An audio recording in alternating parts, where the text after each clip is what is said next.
لہذا صلوات پڑھیں اونچی محمد اور آل محمد پر۔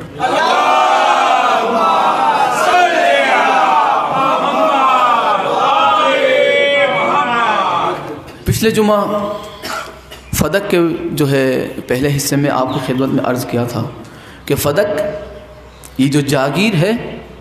یہ رسول اللہ صلی اللہ علیہ وآلہ وسلم کی خاص جائیداد تھی، خاص ملکیت تھی، امت کا اس میں کوئی حق نہیں تھا۔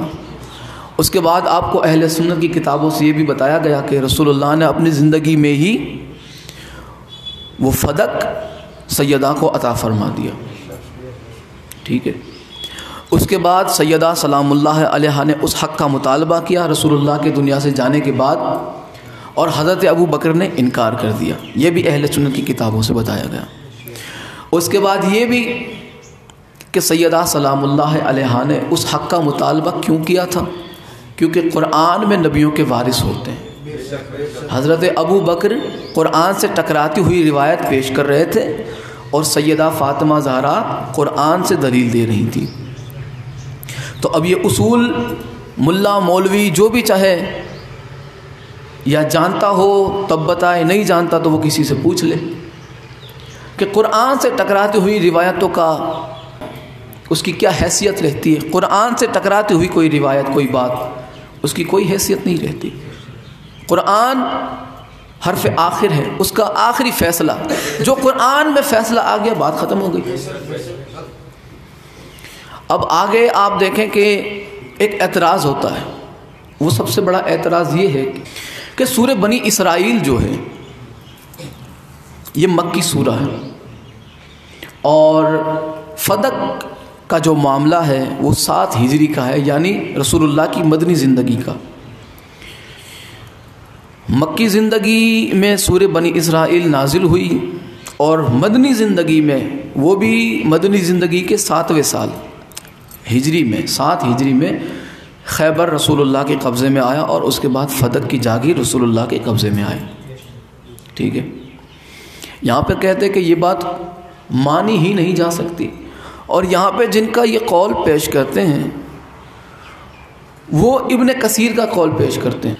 کہتے ہیں کہ ابن کثیر نے اس روایت کو اپنی تفسیر میں نقل کرنے کے بعد اس کو رد کرنے کی کوشش کی۔ تفسیر ابن کثیر کے اندر اس روایت کو نقل کیا ہے کہ جب یہ آیت نازل ہوئی وَآتِ ذِی الْقُرْبَىٰ حَقَّهُ، تو رسول اللہ نے اپنی بیٹی کو بلایا اور آپ کو فدق عطا کر دیا۔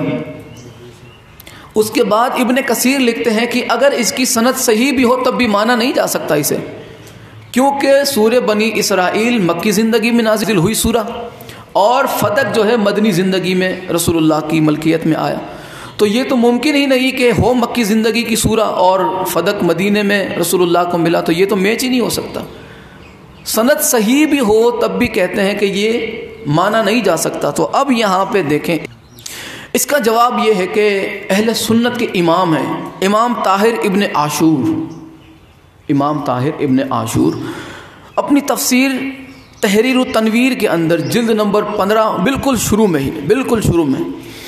صفحہ نمبر 6 پہ، یعنی کہ یہ جو جلد نمبر 15 ہے وہ سورہ بنی اسرائیل سے ہی شروع ہو رہی ہے، اس کے بارے میں وہ لکھتے ہیں کہ یہ ساری سورت مکی ہے، اس میں کوئی شک کی بات نہیں۔ یہ پورا سورہ جو ہے سورہ بنی اسرائیل مکی سورہ ہے، لیکن سوائے چند آیتوں کے جو مدنی ہے، یہ پورا سورہ مکی ہے، اس میں کوئی شک کی بات نہیں، سوائے چند آیتوں کے۔ اور آگے انہوں نے وہ کچھ آیتیں کوڈ کی، انہوں نے لکھی کہ یہ آیتیں ہیں جو مدینے میں نازل ہوئی، ہے پورا سورہ مکی لیکن کچھ آیتیں ہیں وہ جو مدینے میں نازل ہوئی۔ اب ان میں فرماتے ہیں کہ ان میں یہ آیت بھی شامل ہے وَآتِ ذِی الْقُرْبَىٰ حَقَّهُ۔ تفسیر تحریر التنویر کے اندر صفحہ نمبر 6 بالکل شروع میں امام طاہر ابن عاشور۔ اب یہی بات جو ہے جلال الدین سیوطی نے اپنی کتاب لباب النقول فی اسباب النزول کے اندر صفحہ نمبر 161 پہ جلال الدین سیوطی کیا لکھتے ہیں، ابن کثیر نے جو کہا اس کے خلاف مشہور ہے، اور مشہور یہ ہے کہ یہ جو آیت ہے وہ مدنی آیت ہے، جس طرح سے امام طاہر ابن عاشور نے لکھا کہ سوائے چند آیتوں کے یہ سورہ مکی ہے، اور جو مدنی آیتیں ہیں ان میں وآت ذی القربى حقہ بھی موجود ہے۔ جلال الدین سیوطی نے بھی یہی لکھا، ابن کثیر نے جو لکھا اس کے خلاف جو مشہور روایت ملتی ہے وہ یہ ہے کہ یہ آیت وآت ذی القربى حقہ مدنی ہے، اس کے علاوہ اور بھی کچھ آیتیں ہیں جو مدنی ہیں۔ اب آگے دیکھیں آپ، ایک اور امام کا میں قول یہاں پہ اہل سنت کے امام ہیں ان کا قول نقل کرنے لگا ہوں۔ امام شیخ عبد الرحمن لکھتے ہیں اپنی کتاب تسہیل الوصول الی معرفت اسباب النزول، اس کے صفحہ نمبر 205 پہ لکھتے ہیں کہ ابن کثیر نے کہا ہے کہ یہ مشکل ہے کیونکہ اس آیت کے مدنی ہونے میں شبہ ہے، لیکن یہ اس کے برخلاف مشہور ہے، اور ابن مردویہ نے بھی ابن عباس سے اسی کے مثل روایت نقل کی ہے۔